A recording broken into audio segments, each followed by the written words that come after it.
they do media monitoring. So that's EASTWEST where they actually look at an article and calculate the space. So that's the traditional aspect. The traditional media sort of thing. Okay. But we haven't actually learned about the online media part of it, because I think a lot of advertisers do not really use the online media part because it's not as credible for certain audiences.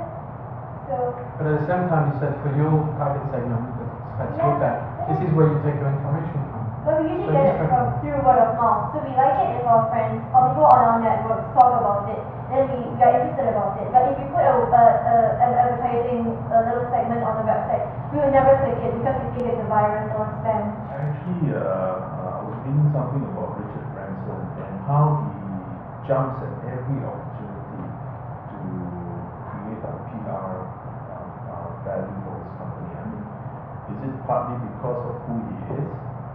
Or what? I'm not sure, but I remember in an interview he said he never turns down an invitation for an interview from the press.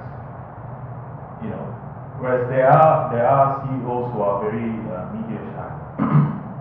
So I'm not sure whether there will come a time where because of what is going on, with the internet and the technology and blogs and things like that, where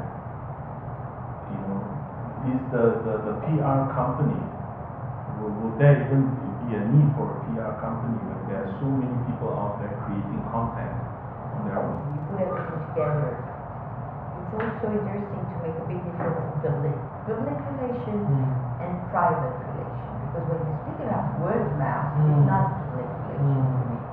And this is something for me kind of new coming up, that today some of, as far as I'm concerned, with little businesses or also all the service industry wants much more to focus on private relation, because being too much in PR is sometimes not a good.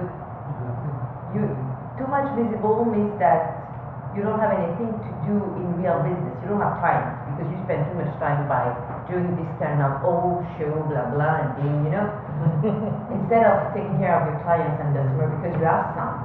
So I think that it's very important also today on service industry, that the one I know the more for hotel, restaurant, little businesses. If you see specifically in Singapore, all the places are doing well, don't do any public relation, they do private relation. So that little ads, articles, very targeted, but then they invite people, they spend time, as you said, time is money, so it's not, you cannot put a value on it and measure the ROI, but at the end of the day, they're doing very well because everybody is saying about them. Been there. USC does a study about every 3 years or so of top level PR directors, as well as some C-level executives on how they integrate PR, what are some of the best practices in PR. That the most recent study that they did found that, I can't quite remember the percentage, but a very high percentage of them said it's quite important to have measurement integrated into PR strategy from the start. So it's important to have some level of measurement in the plans from the beginning so you can measure the effectiveness and make changes as you need to.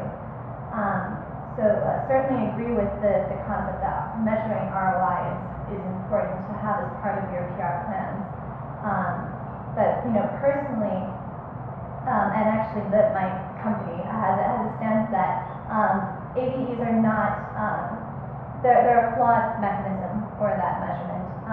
If you take an article in the Straits Times and it mentions your brand, it may also mention a competitor in the same article. So how does that equate to an advertisement? Is it even reaching the right audience? Do you want to reach people that read the Straits Times? Are you looking really more to reach a very niche audience?